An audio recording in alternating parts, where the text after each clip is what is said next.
Good morning students, welcome on my channel biology with Sheetal ma'am. मैंने आपको 10th class की science में metal non metal में यहाँ तक करवा दिया था। आज मैं आपको करवाऊँगी प्रॉपर्टीज़ ऑफ आयोनिक कंपाउंड्स कि आयोनिक कंपाउंड्स की क्या क्या प्रॉपर्टीज़ होती हैं। इनके बारे में हम पढ़ते हैं कि आयोनिक कंपाउंड्स में क्या क्या प्रॉपर्टीज़ और क्या क्या चीज़ें देखने को मिलती हैं।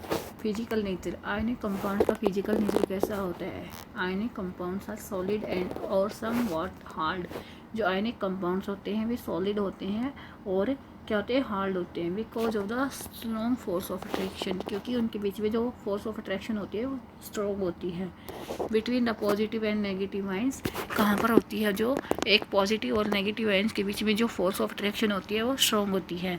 These compounds are generally brittle and break into pieces when pressure is applied.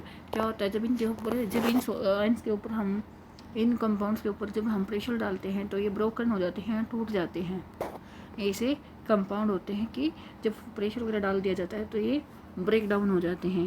Melting and boiling point, इनकी मेल्टिंग और बॉइलिंग पॉइंट की बात करेंगे तो क्या होगा, हाई होगा, क्योंकि इनके जो फोर्स ऑफ अट्रैक्शन है वो भी तो हाई है। Ionic compounds have high melting and boiling points, इनका मेल्टिंग और बॉइलिंग पॉइंट हाई है। This is because a considerable amount of energy is required to break the strong interionic interaction, क्योंकि जो इनको इस बॉन्ड को तोड़ने के लिए जो एनर्जी चाहिए वो बहुत ज़्यादा चाहिए, जिसकी वजह से मेल्टिंग और बॉइलिंग पॉइंट भी इनका हाई होगा। सोलिबिलिटी, इनकी सोलिबिलिटी की बात करेंगे तो electrovalent compound generally soluble in the water and insoluble in solvent such as kerosene और पेट्रोल। ये बोलता है कि जो ऐसे इलेक्ट्रोवैलेंट कंपाउंड होते हैं वो वाटर के अंदर तो सोल्यूबल होते हैं लेकिन इनसोल्यूबल नहीं होते, इनसोल्यूबल होते हैं केरोसिन में और पेट्रोल में। वो सोल्यूबल तो हो जाएंगे वाटर में, लेकिन जो ऐसे केरोसिन वगैरह है, पेट्रोल वगैरह है, उनमें ये सोल्यूबल नहीं है। कंडक्शन ऑफ इलेक्ट्रिसिटी, इलेक्ट्रिसिटी की बात करें तो conduction of electricity through the A solution involve the movement of charge ion. जो कंडक्शन ऑफ इलेक्ट्रिसिटी होती है वो चाहती है कि जो आयंस की मूवमेंट हो वो होती रहे, जिसकी वजह से ही जो इलेक्ट्रिसिटी कंडक्ट होती है, किसकी वजह से होती है, चार्ज की वजह से। A solution of any compound in water contain ions, जो सॉल्यूशन एक आयन कंपाउंड का है उसके पास आयंस होते हैं which move to the opposite electrodes, जो कि अपने अपने अपोजिट इलेक्ट्रोड्स के पास मूवमेंट करके मतलब मूव करते हैं। When electricity is pass through the solution, जब इलेक्ट्रिसिटी सॉल्यूशन के पास की जाती है, ionic compounds in the solid state do not conduct electricity. जब आयनिक कंपाउंड सॉलिड स्टेट में होता है तो इलेक्ट्रिसिटी को कंडक्ट नहीं करता, वो सॉल्यूशन स्टेट में ही कंडक्ट कर सकता है।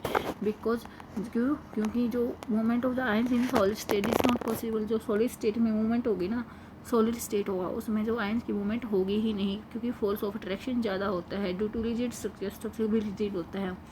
But ionic compound conduct electricity in the molten state, जो आयनिक जो कंपाउंड होते हैं कंडक्ट इलेक्ट्रिसिटी मोल्टन स्टेट में ही वो इलेक्ट्रिसिटी को कंडक्ट कर सकते हैं सॉल्यूशन स्टेट में। This is possible in the molten state since the electricity force of attraction, क्योंकि जो फोर्स ऑफ अट्रैक्शन होती है वो काफ़ी कम होती है उसमें। और बोलता है the ions move freely and conduct electricity, जिसमें जो आयंस होते हैं फ्रीली मूव कर सकते हैं और इलेक्ट्रिसिटी को कंडक्ट कर सकते हैं। आज के लिए इतना ही, आगे मैं पढ़ाऊँगी आपको नेक्स्ट वीडियो में। Thank you and have a nice day.